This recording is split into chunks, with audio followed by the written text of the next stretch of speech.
The year was 2487, and humanity was losing. The war against the Veyra Collective had dragged on for 33 years.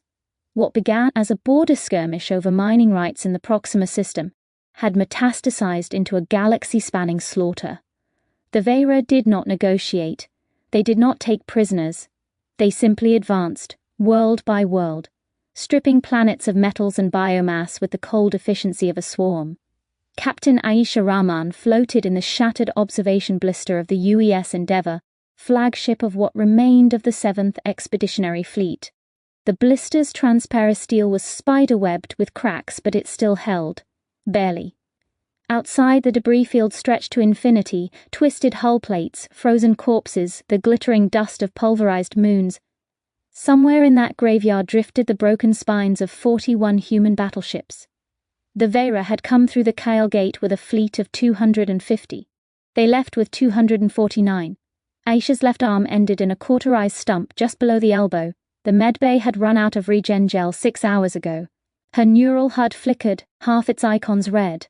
Oxygen 11%, reactor 4%, ammunition 0. No reinforcements were coming.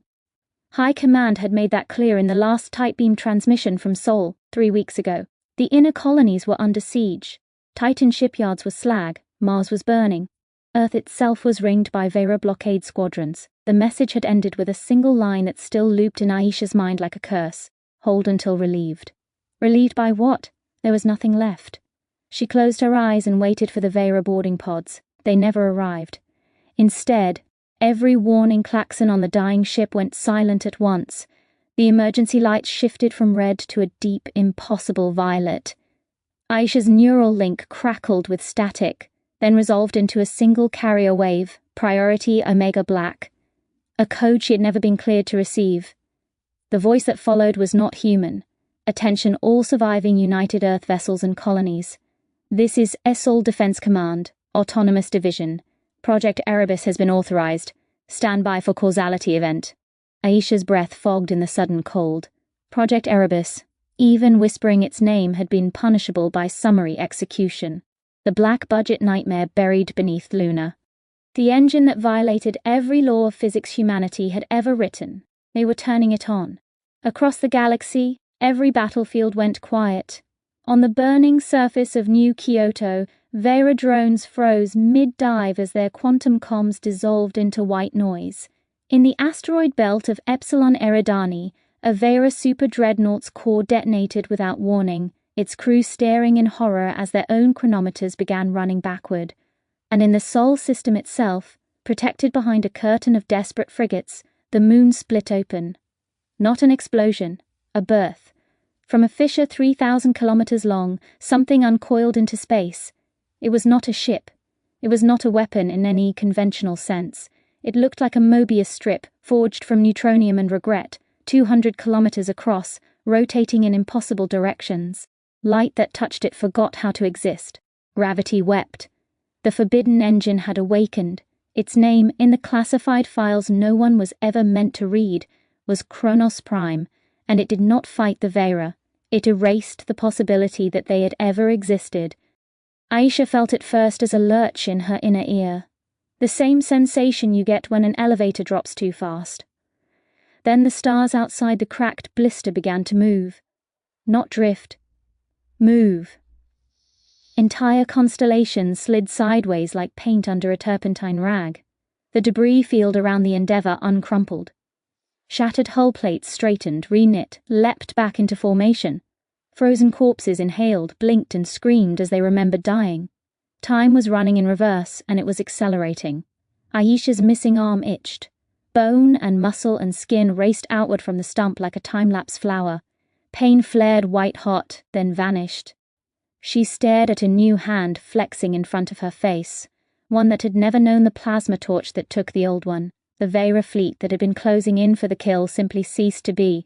Their ships became blueprints, became ore veins in distant asteroids, became the dreams of miners who would never live to dig them up. But the reversal did not stop at the present. It kept going.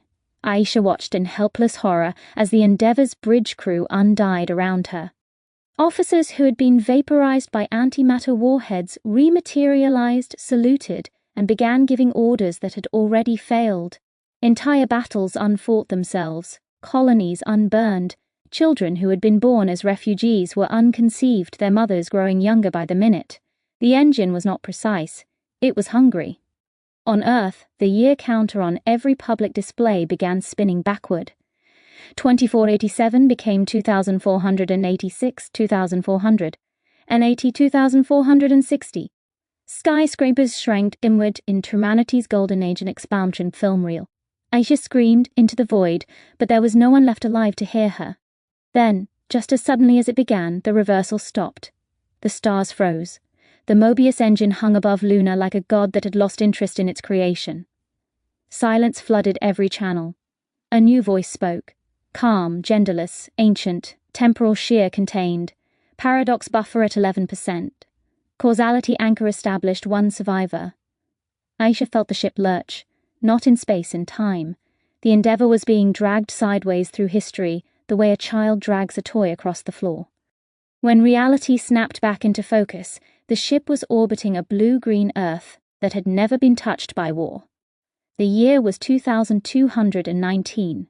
68 years before first contact with the Veyra, before the Proxima mining rush, before the Kael Gate, before humanity ever reached beyond Sol. Aisha was alone on a ship crewed by ghosts who had not yet been born. The Mobius engine transmitted one final message before it folded itself back into the lunar fissure and sealed the wound forever. Captain Rahman, you are the anchor. The war must never begin. Terminate the chain of events that leads to contact. You have one lifetime. Then it was gone. The Endeavour drifted in high orbit above an Earth that still believed itself alone in the universe. Aisha stood on the bridge, surrounded by empty stations. The ship's chronometer read 2219. Her own body was 32 years old again, but her eyes were older than stars.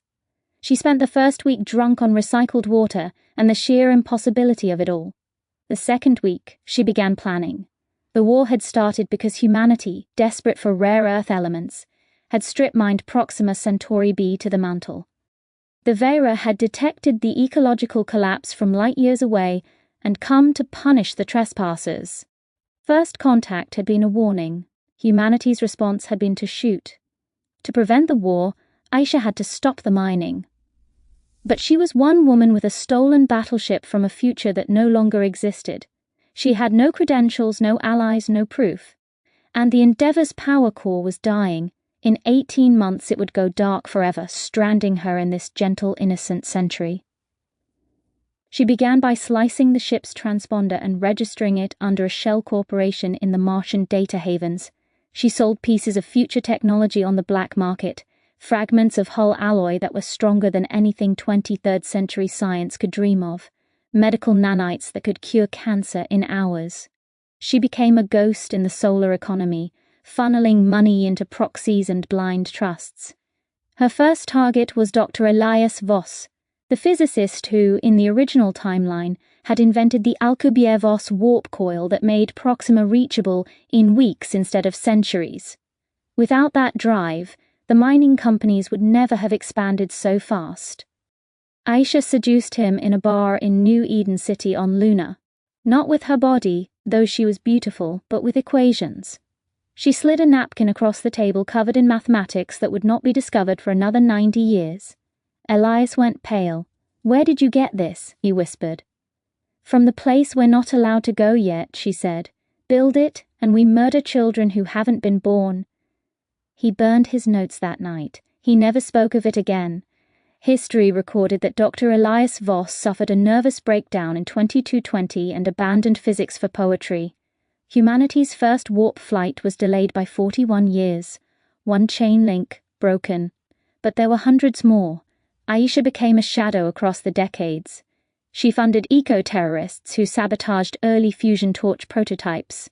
She leaked Dr. Geological surveys showing Proxima b was seismically unstable, too risky to mine.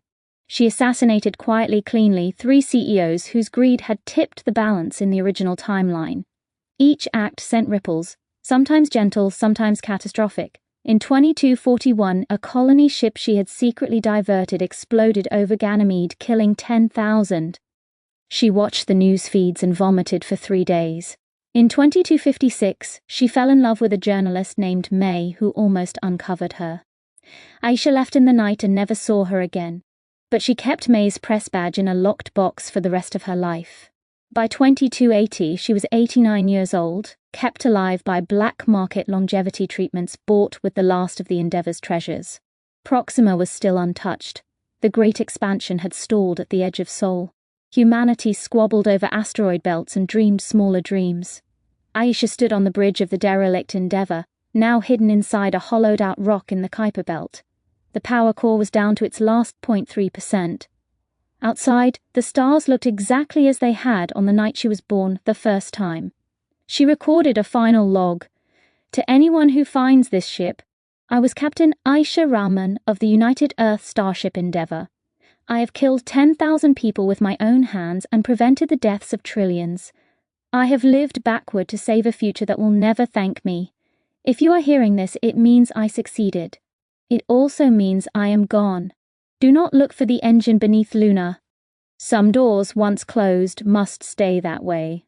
She hesitated, then added, Tell them no reinforcements were coming. Tell them one was enough. Aisha triggered the scuttling charges. The Endeavour blossomed into a brief, silent star amid the dark. When the debris cooled, there was nothing left but ordinary iron and grief. Humanity never reached Proxima. The Veyra never came. And somewhere, in a future that would never be born, 41 battleships full of the dead saluted a captain who erased herself to give them back their lives. The Mobius engine slept again beneath the silent crust of the moon, dreaming of paradoxes it would never be asked to solve. Peace, bought at the price of one woman's endless war against yesterday. The end.